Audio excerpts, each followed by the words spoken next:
Meu irmão, a igreja adventista do sétimo dia, ela não é mais uma igreja cristã evangélica. Você está ouvindo o que eu estou dizendo para você? Nós não somos mais uma opção entre os evangélicos. Não somos. Se você tem uma expectativa de que a gente viva, opere, cultue, produza, pregue e evangelize segundo os padrões cristãos evangélicos, eu posso indicar outras boas opções para você aqui mesmo em Dallas. Já andei visitando umas igrejas por aí. De vez em quando eu ouço um sermão de um ou outro pastor por aí. Eu vou, domingo de manhã em algum lugar. Dou como opção para você.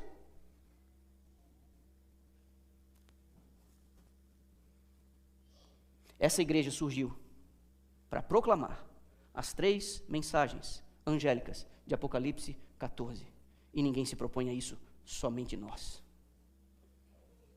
E eu vou pedir para você abrir sua Bíblia lá. Apocalipse 14, verso 6. Vi outro anjo voando pelo meio do céu, tendo um evangelho, que diz aí a tua Bíblia? Eterno. É o mesmo evangelho. É o evangelho do Éden. É o evangelho do Êxodo. É o evangelho que você vê no período da encarnação de Cristo. É o evangelho das cartas de Paulo. É o mesmo evangelho. É o evangelho eterno.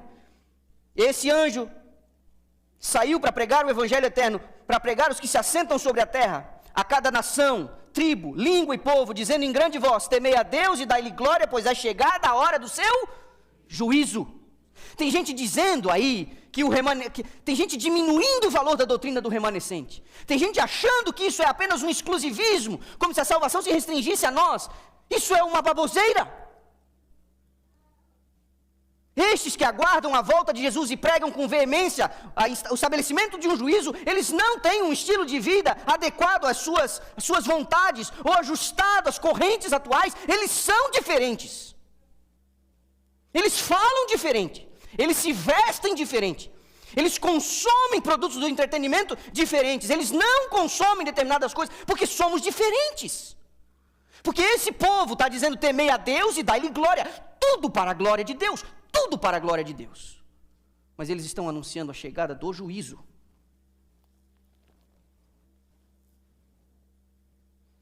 E adorai aquele que diz a tua Bíblia? Aquele que fez os céus, o mar, a terra e a fonte das águas. Essa mensagem começou a ser pregada com força e veemência na metade do século XIX para preparar o povo para o encontro com seu Senhor. No mesmo período, Satanás inventa um sistema de governo que negava a existência de Deus. Ele inventa um sistema religioso em que você é o seu próprio redentor e não terá que enfrentar o juízo de Deus. E ele inventou uma teoria que dá a você uma resposta à sua origem, tirando Deus da equação, tirando de você também a responsabilidade de prestar contas diante desse Deus no dia do juízo. 3 armas satânicas para tentar neutralizar as 3 mensagens angélicas. Não foi 100 anos antes, não foi 100 anos depois, foi tudo no mesmo bolo. Tudo no mesmo período. Essa igreja não foi estabelecida para ser mais uma, oferecendo um serviço semanal, vamos aqui ajudar as pessoas, não. Não foi. Verso 8 diz: seguiu-se outro anjo, o segundo, dizendo: caiu a grande Babilônia, que tem dado a beber a todas as nações do vinho da fúria da sua prostituição. Faz parte do papel dessa igreja dizer que o mundo virou uma Babilônia, e que existe uma Babilônia, uma ferramenta, um instrumento satânico, e que essa Babilônia tem suas filhas.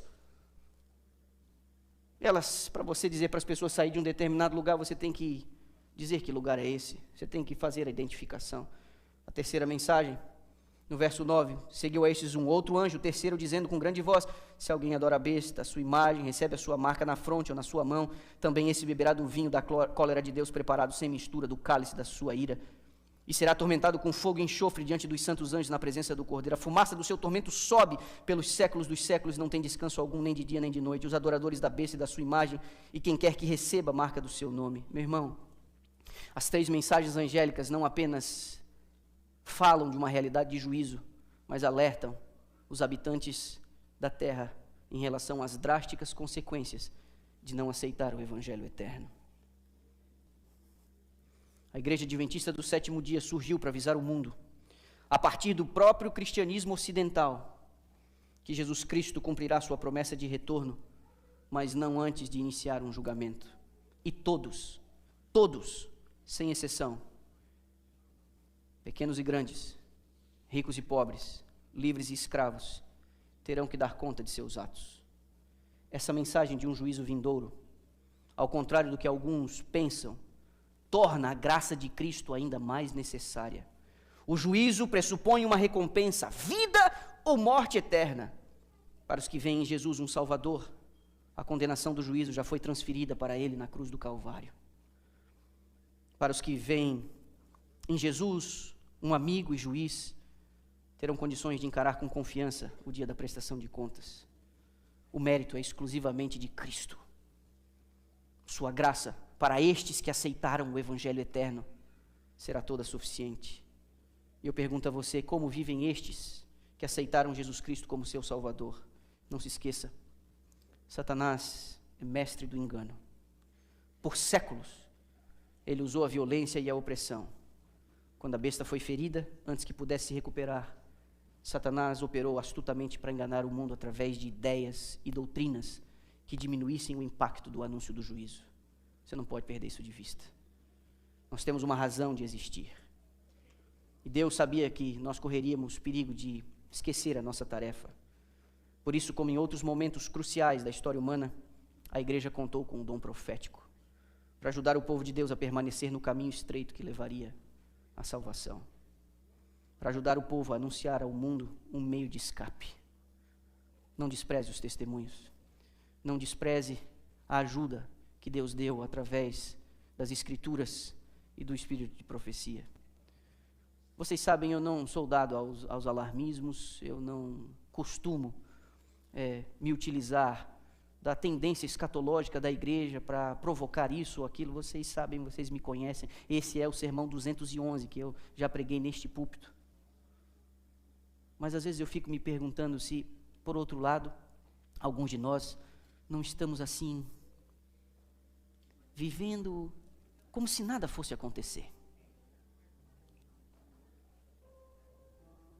Alguns de nós parece que não temos tido a preocupação de criar um mecanismo de defesa dentro do nosso lar, para ajudar os nossos filhos a ter condições de responder a esse tipo de filosofia.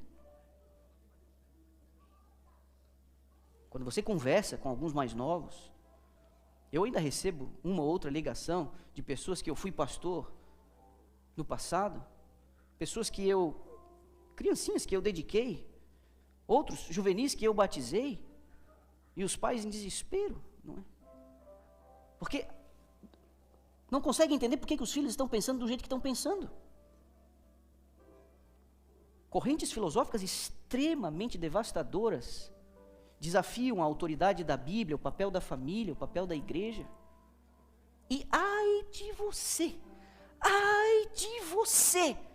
se fincar seu pé e dizer, não, isso está errado. Ou você dizer, isso aqui é que está certo. Ai de você. Fanático, conservador, ultraconservador, ultradireita, e qualquer um desses rótulos bobos que anda se utilizando para definir e dividir as pessoas em blocos, sedimentando, você é desse quadrado, você é desse quadrado, você é desse quadrado. Meu irmão, nós não somos de esquerda, de direita, de baixo, nós somos de cima.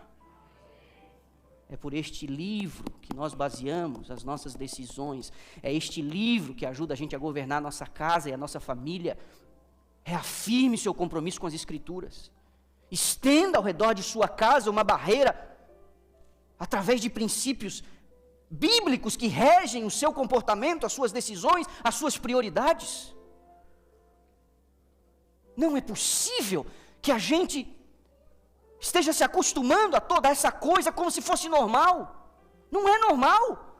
E nós temos que erguer a nossa voz. A gente fica cheio de dedo.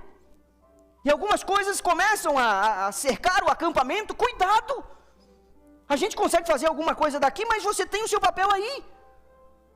Você está deixando seu filho 8 horas da manhã na escola, pegando 3 horas da tarde, e você acha o quê? Que a oração que você faz com ele na cama vai resolver para você neutralizar o bombardeio ao longo das primeiras horas do dia?